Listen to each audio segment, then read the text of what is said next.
Would you like to impact billion lives? Welcome to our show, IIT 2020, Impact Fireside Chat Series. We invite thought leaders and innovators to discuss their approach to this future and the new normal, especially in this post pandemic world. Today, I have invited a very special guest, Jishnu Bhattacharya, G, MD, Nexus Ventures, a premium venture firm. A lot of IITian knows them.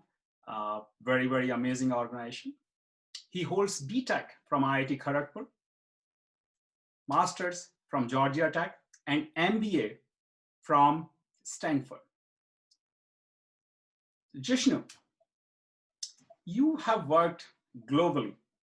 So I have a lot of questions for you. I mean, I can't even tell you how many questions I have. So before we go, why don't you tell us a little bit about your hostel life in IIT Kharagpur?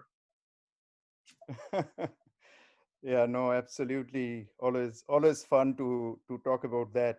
Uh, Thank you. First of all, thank you, Sanjiv, for having me here, and definitely looking forward to a very engaging conversation. And I think together we make a very thoughtful set of people. We can do a lot for each other, and together we can do a lot for the world. Uh, Whatever. I'm really excited to be part of that effort and share whatever I can that might help someone thinking through in whatever different ways. Thank Now, you now for going that to your advice. question, yeah. Um, Now going to your addressing your question, yeah, it was circa '96. When I went in, and at that time in Kharagpur, uh, there were actually two hostels. So first year was kept separate, and I think it was a function of, yes, people feel that first year they don't want to be, what is the term they use, to be oriented, like to go through orientation program with seniors. So first year is separate. Only first years should be there in their hostel. So it was, and there in Kharagpur, every hostel is named by luminaries. So Oh, I was in Jagadish Chandra Bose Hall in the first year, and amazing, right? I mean, you kind of go in there. I came from Agartala, that's where I grew up. So it was a big change for me, and coming from, and just like all of a sudden kind of seeing India per se. So that was my lens. That hostel life was the lens of India from all different all of areas us, people have all of us. come. And then next year I went to another hall, Patel Hall, and for 3 years I was there.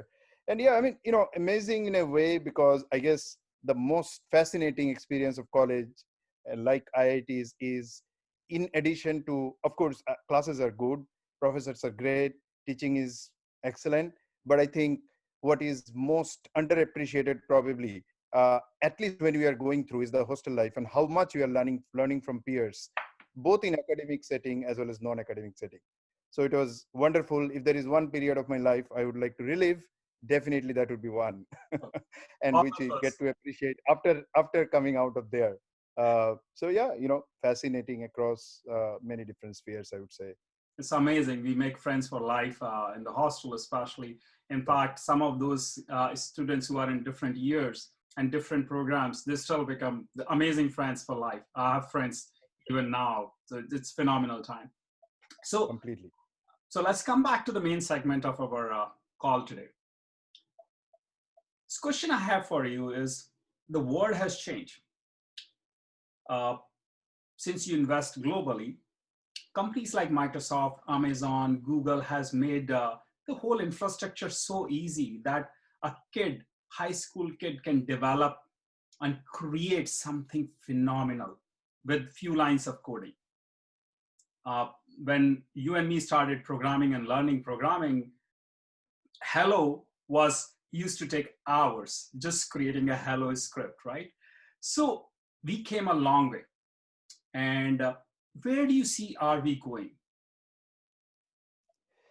So if you look at, Sanjeev, how the world is evolving, I think the central theme that is driving now as we speak, and more so in the coming decade, would be digitization of every sphere of economy, every sphere, whether it is education, healthcare, financial services, logistics and transportation, content and media, you name it.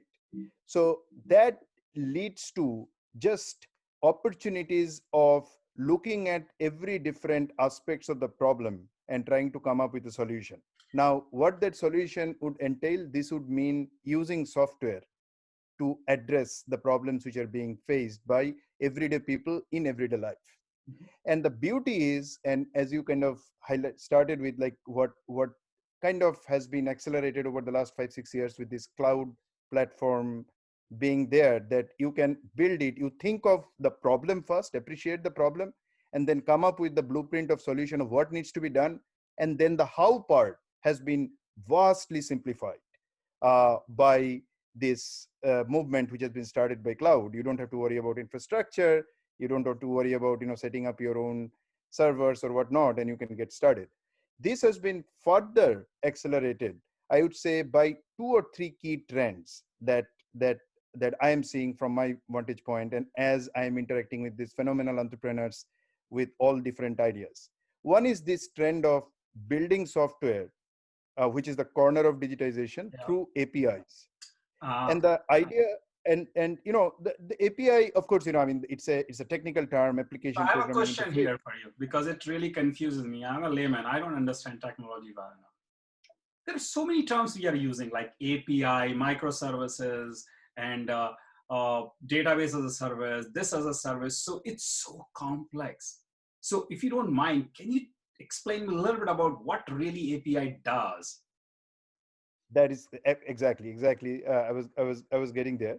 So what it essentially enables is, you can think of it as kind of a Lego being made from different Lego blocks. Mhm. What you would need to care for is the overall blueprint of what you are building, that you need to know, which means what problem you are addressing and what solution you are going after. And once you know that, you bring in these Lego blocks and you connect them together in the right way without needing to worry about how those individual Lego blocks have been built or what is there inside those Lego blocks. That's the beauty that API does. So in a way that, it also enables, I would say, less sophisticated programmers, or even in some cases, non-programmers, to be able to start building software and enable digitization. So Wow. that's the beauty. So you have Now, one of your portfolio company is like they have almost 1/3 of the developers on their platform, something that like is correct. That is correct. It's called Postman. Today, one out of every 3 software developers in the whole world is using the wow. product. So, and again, it has been driven by, if you look at fundamental, it is driven by a fundamental need, which is software is being, like, the interesting statistic, which actually Microsoft CEO mentioned about 12 to 18 months back, is the level of technology adoption in non-technology companies is growing at a much faster pace than what technology companies themselves are doing with technology. True. That whole movement is being driven by blocks like API, or the concepts or the abstractions like API. Basically, at the end of the day, the world needs to get the benefit of software, build as well as use software without needing to spend years learning what is software, or how to make software. So I think that's what API movement kind of enables. There is a sister component to API. What is happening in addition to, like, all the cloud platforms and all that, is like, previously it was just about plumbing. Okay, if this, then that. If this happens, then do this. What has happened over the last decade is huge advances in AI, True. artificial intelligence. Yeah. And better, artificial intelligence previously used to be kind of dictionary in, I would say, statistics and mathematics specialists or experts. Now it has been democratized by companies like H2O.ai, which is one I'm working with, but there are several others also, where they're saying that, you need to be able to bring in intelligence into what you are building without needing to know the intricacies and the algorithms of how AI or machine learning is actually implemented. So I think, and that AI coupled with API is creating a perfect storm for building new age software that can digitize without needing to really delve deep into the nitty gritties of the bits and bytes. And Wow. that is very exciting for me. And I can I'm imagine. pretty sure our friends in IIT and even the youngsters who are coming in, and for that matter, any colleges, and looking to do things. Now, the ammunition that is available to them, if they can identify the right problem, I think that's probably the most important thing. And the next thing is the approach of what to address that problem, what part of the problem I'm using, and what I'm building. Then the how part has come along. The world has come a long way to be Absolutely. able to build it. So Yeah. So, it's so interesting you touch upon that. So people ask me, and I do angel investing, did few startups, and not postman level, but I did reasonably well that way. But the point is, they ask me what should we do, entrepreneurs who wants to do business, or when I'm talking to them, one thing I always ask them: are we asking right questions? Once we start asking right question, it's a game changer, because then we have a problem which is a real problem. Majority of the technologists I find are in this space where they think if they can develop, somebody will be there and they can solve someone's problem.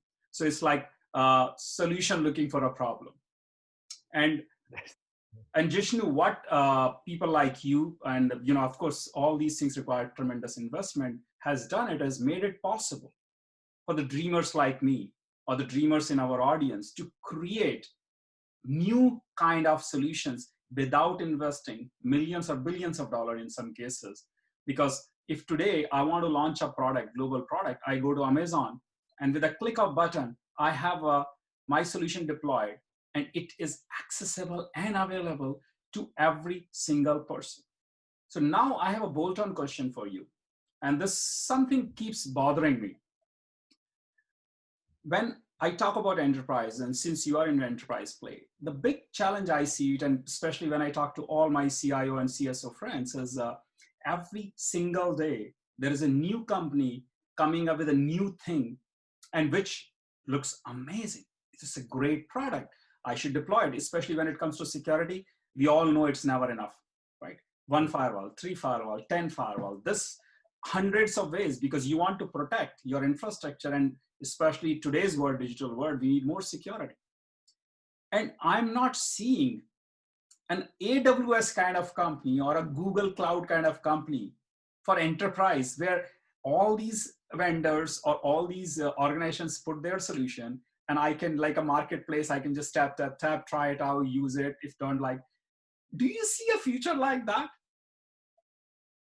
So, it's a good question, Sanjeev. So if you look at in a way where the world is actually going towards more disintermediation than intermediation. So if you look at cloud, in a way, cloud has forced many channel providers or many kind of vendors in middlemen to rethink their business, like the value-added resellers and all that, right? So in a way, what has happened that in the world is going to a point that discovery has been enabled and has been taken to the next level. Now, having said that, previously, if you had to choose from 10, now you are needing to, though they are easily findable, you are needing to choose from 100, and Yeah, that itself is creating a lot of challenges. So I think huge problem. that, which is a huge problem. So the way I see it is that today's companies, now if you look at what it, the question related to that is that how do you kind of address this? So both from an entrepreneur's point of view as well as an executive's point of view, that who is looking to use a solution and entrepreneur looking to build a solution. I think the crux where it is moving is, I would say, three things. First is really very, very clearly ask that question that you're talking about, and identify that problem very clearly, and narrower the problem, the better to start with. You can have a core competency that can enable you to go broader later, but narrower the problem, the better it is. That's a very Number good one. idea for our audience too, and especially for me. I will remember that, because so today you don't have to worry about the technology like underlying layer. So if you can hone into one specific problem and really go deep and create a solution which is really solving that problem, people will be happy to give you a shot. That Am I that is right? so that goes to the next phase, next point I was saying, like among the three things. The first is identify the problem. The next is you build something which is super simple and preferably self-serve. Okay. So you have a product, you build it to identify that particular problem. It might be initially for a narrow audience, but very defined audience who is clearly defined, like for whom you are doing it, and then have a product which is self-serve. Because that is the best way, if it can be possible, to address that crowding question also. Because what will happen is that, suppose I am in need of that problem, I am facing that problem, and I am kind of adopting it, then I am going to just use it, start using it, and get value fast, which means the time to gratification is actually much more limited. And it is also because I have not solved 10 problems. I have solved your one problem very elegantly, where I to use it, it's brain dead for me. I don't need to kind of all the sophistication is buried underneath, right? So I think that this approach will enable to address the question of overcrowding. And from the executive's point of view also, then what happens is that instead of asking for and looking to kind of vet 20 vendors and trying to get it, you just get informed by your organization and your employees what they are using, and that this will bubble up automatically, which means that they have tried to use, they are kind of like one thing is led to the other, then it is spreading within the organization, then it kind of bubble up automatically. Now I also understand in some cases this approach may not be possible, where you might need to have something adopted enterprise wide from day one. Let's say it's a payroll solution or some sort of kind of enterprise decisioning is involved. Those are little different, but by and large, vast majority of products today, if you look at productivity solutions, things that kind of like make your life easier, you get more with less, all these things are being driven by bottom up, or I would say user first approach. I agree. So Makes sense. That's nice. That's great. Thank you very much, Jishnu. That's really amazing. So let's expand this AI a little bit. AI is, you and me both know, we live in technology world for very long time now, and I am observing, and I'm a biggest student of AI and pretty much read about AI every single day, and it is changing every day. H2A AI, which is one of your portfolio companies, doing phenomenally well. IBM is doing great work, Microsoft, Google, and there are like several hundred companies doing phenomenal work. I want to change it a little bit, and a little bit controversial question, if you don't mind, is Palantir. That company is going public, and I think it's already public, or like in the next 24 hours, stocks will be there. I don't know. I haven't tracked it. It's already there. It's already done, right? Great, perfect. So now we know the purpose of Palantir. We know what it does. And on one note, I feel good because it's making me safe. It's making me feel safe. But on other note, I feel, is it invasion of privacy? And we are talking about it for very long time. In fact, whenever I travel to London, I was told that if I go in the Middletown area, I'm on a camera at least 40 times. Now, should I worry about it? No, I don't worry about it. But I personally feel, are we, is the privacy overrated challenge here? Or is it for the greater good? We should think that we are collaborating together so we have a better society. Or there are any other silver lining into it? So, and broadly it's a very important question, and maybe I can address it broadly as AI rather than with respect to a particular company, which is Palantir, where I'm not an investor. But this is a very important question that is relevant across the board for AI. And I think here, what we always say that, there is artificial intelligence, but at the end of the day, artificial intelligence, at least in its current form, and probably it's going to be so for foreseeable future, is augmentative intelligence, where you are not really taking away the human actor for many different reasons, because of human judgment, which the machine cannot do, and also because of drawing these lines of what we call responsible AI. Because at the end of the day, like any other technology, AI is a technology which, if done right and put to good use, can be fantastic, just absolutely amazing. But at the same time, it is on us as a technology fraternity and also broader society on kind of like, defining in some form or the other what are the boundaries. Some of these can be regulated, but much of these I think will be driven by ethics, will be driven by kind of like, what you call responsibility. With these So I have frameworks, a if it is question on done, the it can be ethics. excellent. This is Yeah. a big question, and Jishnu, I'm glad you talk about ethics. And this is a conversation I have with all the people, especially who understand AI is. See, when we talk about networking, and I'm going to go back to the terms we are using, TCP/IP protocol to everything, we agreed on certain standard. We agreed that this is how it is going to be, and then we are transacting across. So there is a trust. We created more like a trusted layer, and then everybody agreed. And of course, on top of that, we have additional security. When we talk about sharing our health data, the biggest challenge we have today sharing it globally is the trust, because the trust is the challenge. I'm very uncomfortable sharing my data with certain people, which I feel they can do harm. And we know what is possible if the health data of every single human being, including DNA and all, is available. What is possible? There are some, and especially when you and me are in tech world. So do you see, and I know there are a lot of governmental initiative being started, but I haven't seen anything really big to set up a bit like a governing body where we put these standards in place. So as an average Joe or as a consumer, I feel safe. I feel like I'm not being compromised.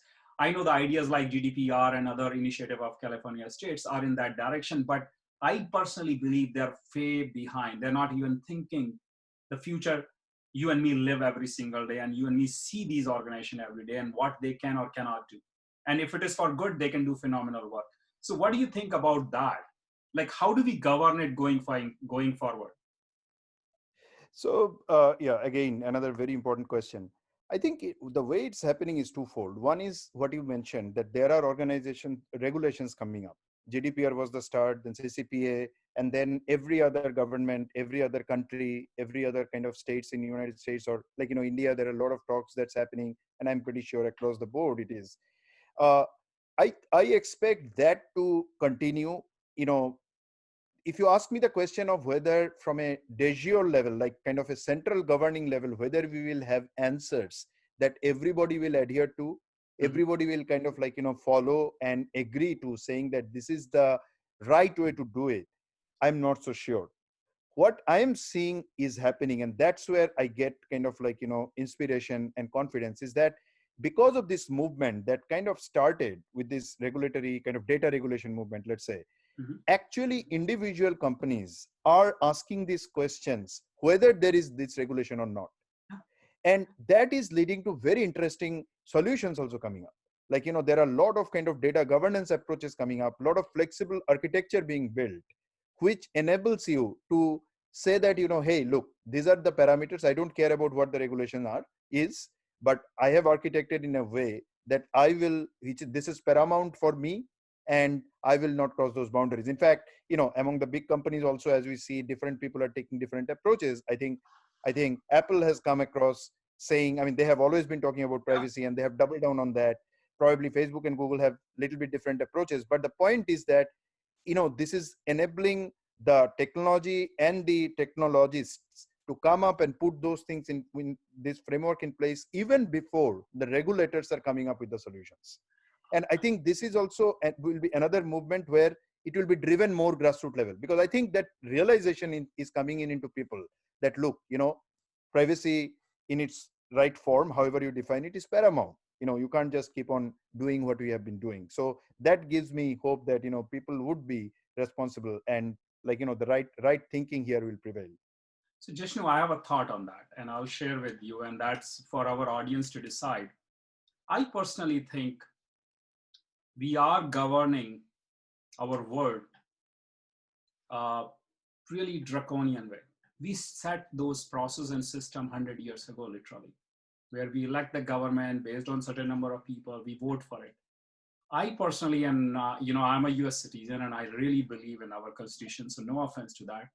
I truly believe we need to completely relook at this government selection process. I personally think that we have to create certain number of congressmen or senators. And the job of these people should be really thinking and planning how to govern in digital world. For example, what kind of security should we set? For example, what AI ethics we are talking about? Because I personally believe their job, the government's job is making right policies and enforcing the policies. Their job is not really running the things because, and it's proven time and time along, government has to make these policies so it can help us have a better life as a citizen. They are for us, we all know that. But in last 50 years, especially due to technological evolution, the world is completely different. I'm to the point is, can we even create a senator for AI ethics? And he or she should not be elected the traditional way. It should be a very different kind of setup. So we need to create multiple, not just one, because each area is so complex and you need people who understand it. We need people like you who have depth of experience to go and come and help world govern themselves better. So there is like almost like a digital governance body, and it's not just a person you hire and he does that. It require, they have to vote. They have to be part of the society. They can't be just advisors because then you have no voice. So yeah, I know they have tons of advisors. That's fine, but that's not enough. And these people, they should bring from industry. So best way to do it is put them on the election ballot. Let them fight like every single congressman and every single senator. Why not? And I know we will not find traction. I know we will not find people initially. Convincing Jishnu will be very hard to run for this, but I'm sure maybe a few years later, Jishnu says, okay, this is time for me to give back.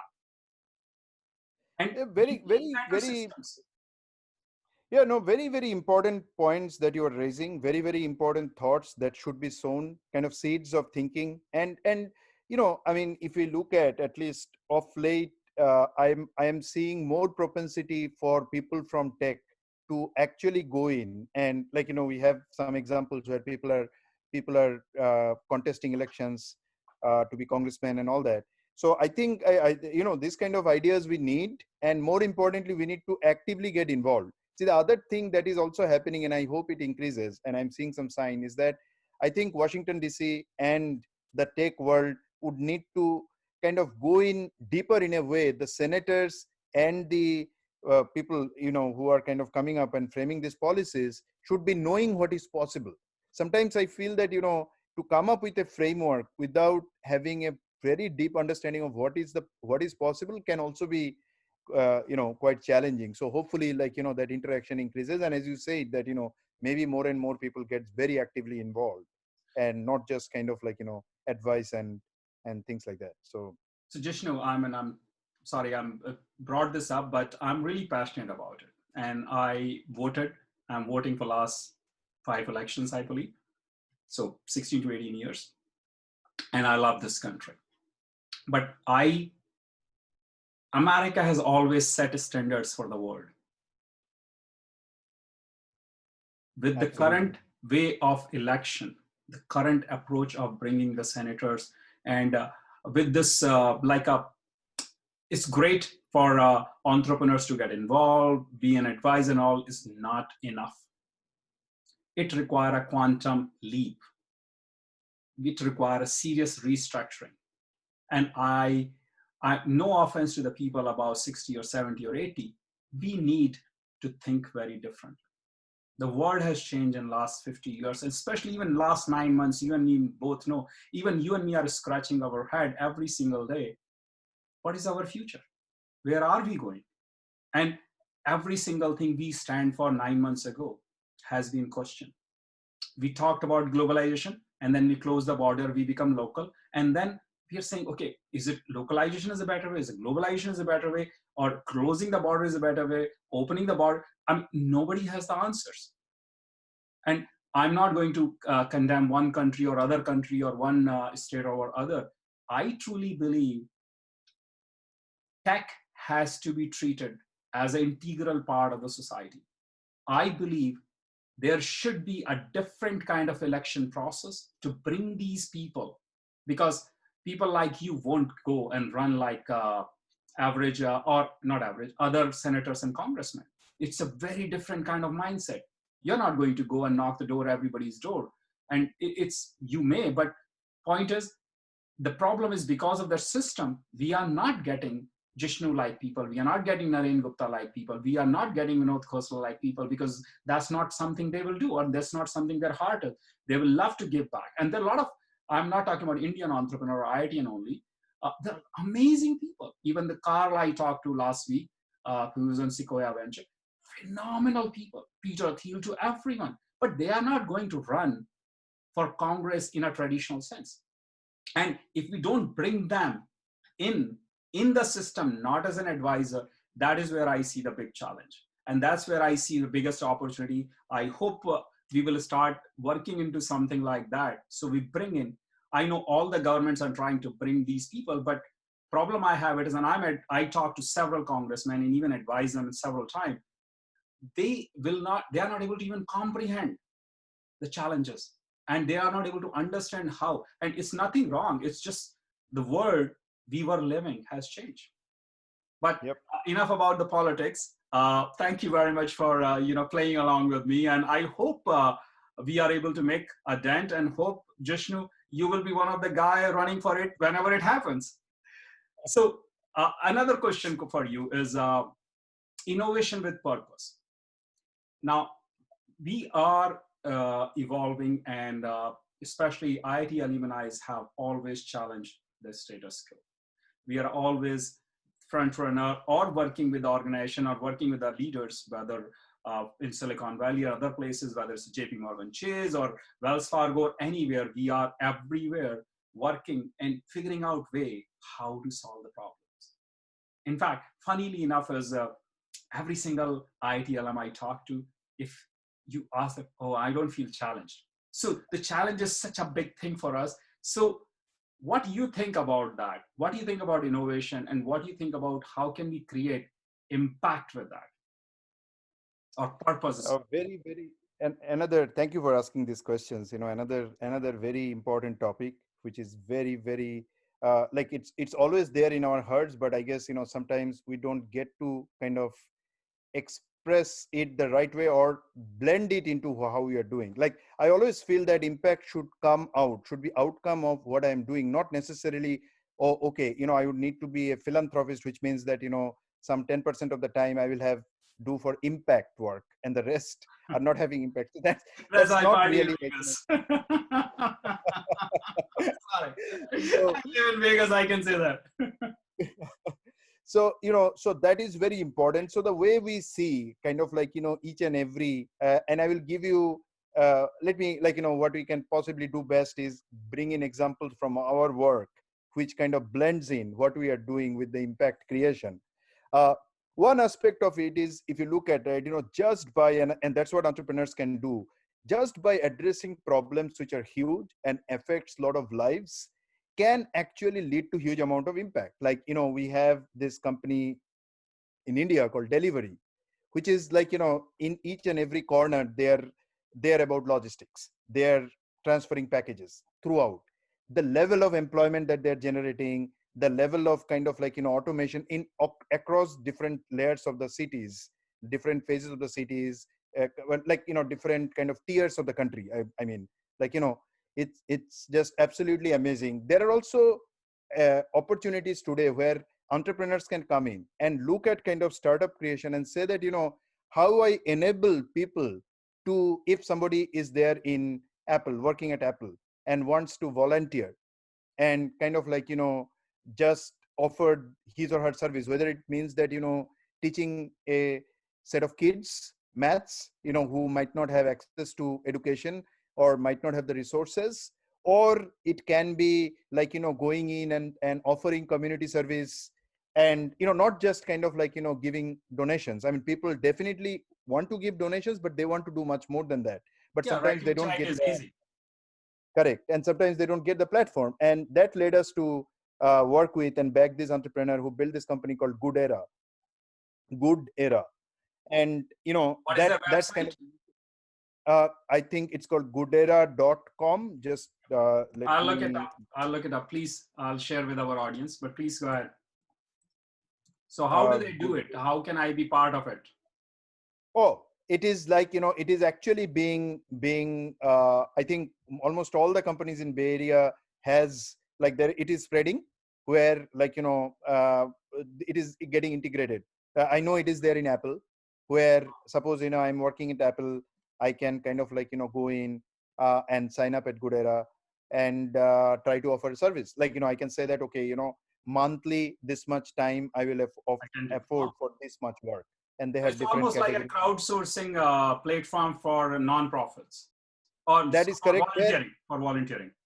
volunteering, and the beauty of this, Sanjeev, is that ideally we should be volunteering what we are best at, right? Exactly. Like sometimes, right, and because I have something to give, which probably I can do better than others, then I should do that. Okay. Versus like just everybody, everything, everyone doing like same thing. So I think that's what this platform allows, that wherever my passion is, I can have an impact. So I think like that there are today a lot of opportunities for entrepreneurial thinking, right? Because it doesn't need to be just charity, it doesn't need to be just a separate foundation who is funding. It can be done in every sphere of life. So yeah, I mean, I think, and this movement will increase. I'm very sure about it. So Goodera, for all our audience, it's GOODERA.com. Please look it up. It's a great organization, and I can see that it's a phenomenal work they are doing. I'm so glad, Jishnu, the organization like yours is supporting them. And I'm very excited, and hopefully you will see a lot more traction there. We have amazing group of audience, and they will be participating. But if there is anything else they want to know about it, is there any other place they can find more information about Goodera other than their website? I mean, more. They will be the company will be happy to get connected. Like if they have any questions, they are always feel free to just directly write to me as Great well. response. Like we the purpose of us would be to for more people to know about it than less. So we'll connect with any whichever way people would like to. Awesome, awesome. So I want to change the question a little bit now. Uh, So first of all, Jishnu, thank you very much for your time. I mean, I really, really appreciate it. It's very exciting. I'm really enjoying talking to you, and I can talk to you for hours. Uh, one big thing, one interesting question I have for you is, if you can go back in time, 100 years, 500 years, 1,000, 5,000 years, who would you like to meet and why?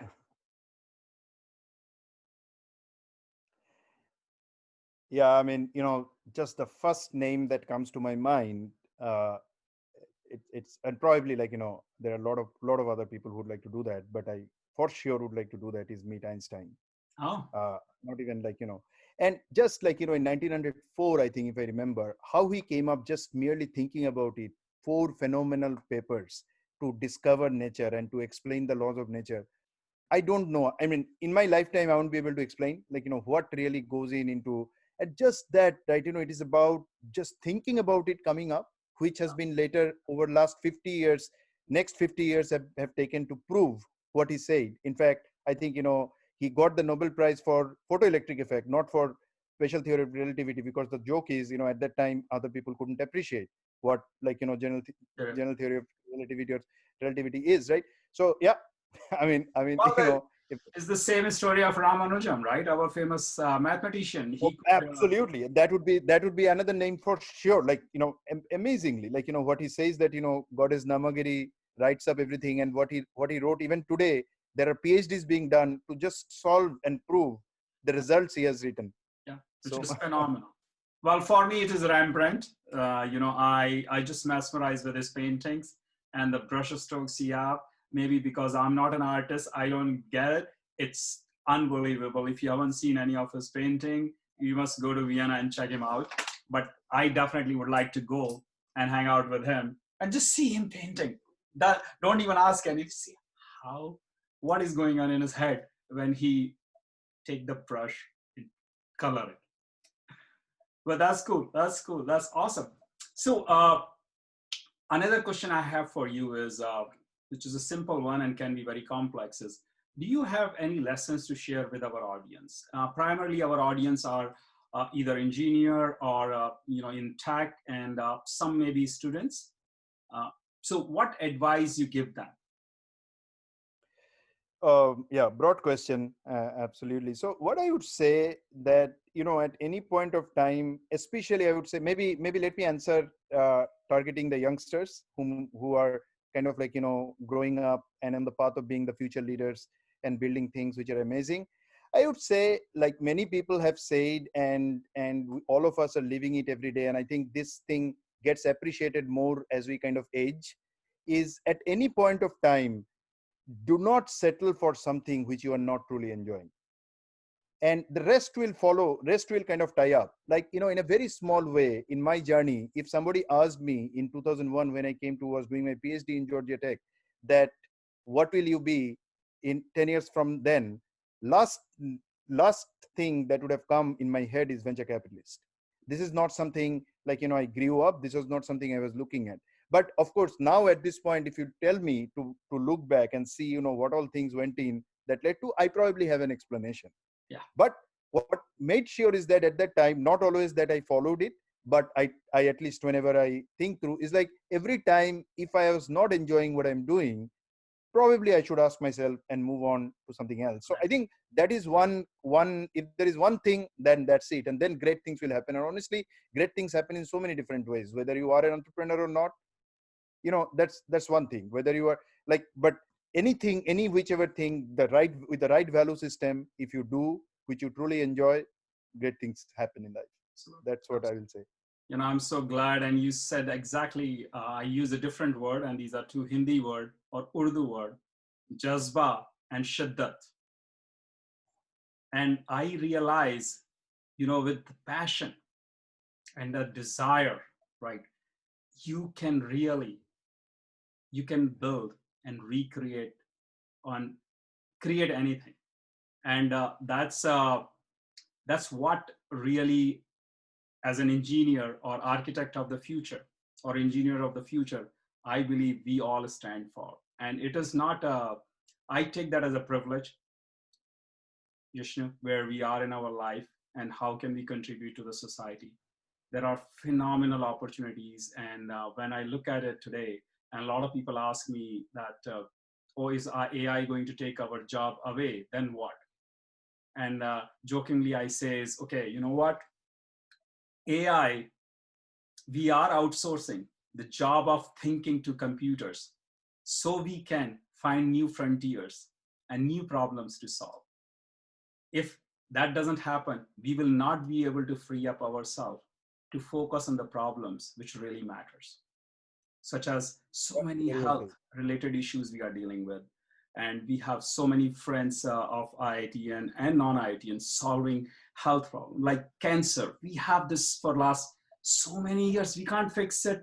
I mean, what puzzles me, Jishnu, is we are trying to build a vaccine, which is great. And there are level 2, level 3 trials are going on and all of that for pandemic. And we couldn't solve cancer in 50, 60 years. Okay, it's a different problem, but what is really happening? And only one thing I can say, the whole world has joined hands. Correct. We are acting as one. There is no special interest here. We are sharing data with everyone. We are co-creating to solve this problem because the humanity has united to solve this problem. Yes. And that is where I personally believe you and me and all the people who are listening to us and going to listen to us, this is very important for them to think. We need to co-create. We need to collaborate. We have to think not even global. We have to, now we figuring it out new galaxies now. We don't know where there is life or not. I'm really curious. Now people say you are crazy and you follow Elon Musk and you want to go and live on Mars. No, I don't want to live on Mars, but I really want to know what the heck is there. I really want to know what is going on. But we are not able to solve very simple problems, in my opinion, because we have so much data about cancer today. One of my friend has her husband is in a very critical situation right now. He's fighting with cancer for almost 18 years overall. But the point is, it's hard to see someone go because we couldn't solve that Yeah. problem. And people like and you and me, we say, hey, we have all the money, we have all the intelligence, we have all the systems, we are not able to solve this problem. Only one reason, I believe, we all have to join hands and create a better infrastructure where we can solve these problems. What do you think Yep. about that? Yeah, I mean, to that, it's a very, very, of course, it's a very, very important question. And, like I always refer to when cancer comes in, because, that has, I'm pretty sure every one of us, some way or the other, got affected in the family, immediate family, greater family, personally, right? It's like, so Siddharth Mukherjee, one of the eminent oncologists and physicians of our times, he wrote this book, Brief History of Cancer, the Emperor of All Mhm. Maladies, and kind of like, work through what exactly, why it has been so puzzling, and it still remains the quote unquote the emperor of all maladies.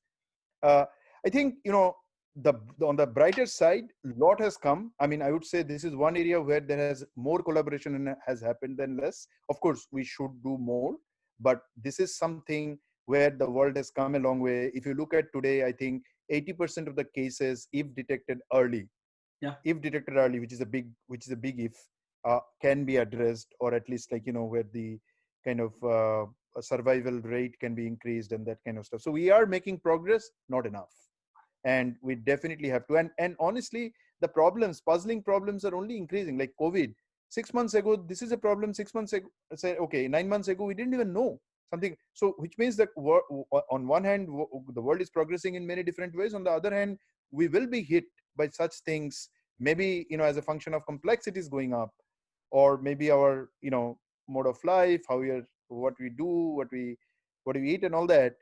I mean, that is only going to increase. So it calls for even more collaboration, even more kind of bringing minds together with the right intent. Uh, we and time and again, human civilization and human minds have shown that, they can solve and tackle the greatest of the issues and greatest of the problems. It shouldn't be any different if we bring our collective, resources and thought powers together. So, Jishnu, one last question for you. If you have only one advice for all of our audience, what will that be? I mean, It going can back be to future of prediction, it can be anything, just one thing. So they can help us create a better future, basically. Yeah, I mean, I would say, in addition to, maybe it will be two, because the other one I said is, at any point of time, really do what you enjoy. Along with that, the second one I will say that, this is the time for us to really embrace tougher problems to solve. So, to case in point, right? We all know that, today, if you look at in many of the universities, the brightest minds are going, and they are dropping out because they are being given fat salaries Yeah. from whatever tech companies. And I think that, and once people are going in there, they're, of course, getting a lot of cash, they're doing good work. But it's just that I feel that, the level to which they can push themselves, they are not doing. Like, tackling all these big problems that we have, whether Yeah. it is climate change, whether it is cancer cure, whether it is like all kind of rare diseases which are coming up, whether it is like finding deeper answers to even cosmol, like, we are now talking about going to Mars as a reality. But what it so I think just embracing more difficult problems and willing to push out oneself out of comfort zone, uh, whatever extent possible, would be my next advice. And I think the society, that's how the society will progress. So more of us can do that, better will be for everyone. So, Jishnu, two takeaway for me personally is, and I will definitely embody it. One is, if you don't enjoy doing it, get the hell out of there. Very simple. Uh, Simple. Second is, I'm sorry.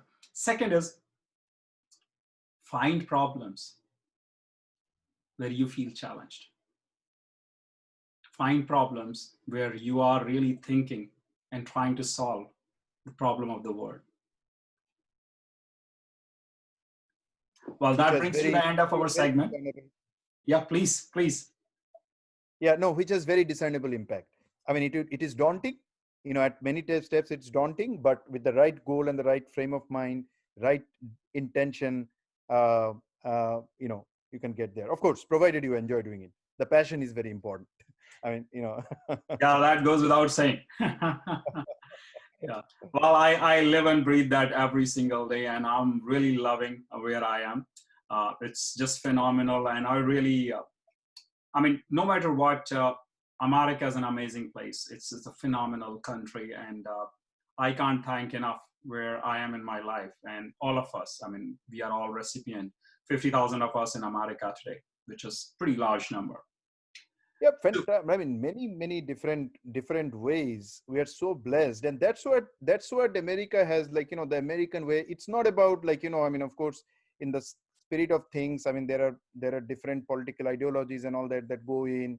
Whether you call it exceptionalism, this, that, and the other. But it's really about that grassroots movement, the foundation. Like, this dream. Like, we came in, like many of us. I mean, I came in when I came in this country. I mean, I could borrow, whatever uh, little bit dollar that my dad could give me, and I came in. And so it's just like, and like that there are so many people who came in, and America showed the light. America gave the opportunity, and that's where kind of, like, and everything happened grassroots level, right? People made that happen. So, and I just hope that this remains for Continue that. everyone. Yeah. So one big thing, Jishnu, on that I can say it is the biggest thing I learned when I came here is trust. People have trust. I have lived into 6+ countries. I've traveled, I will say 70 to 80 cities, or maybe more than that outside India and United States even.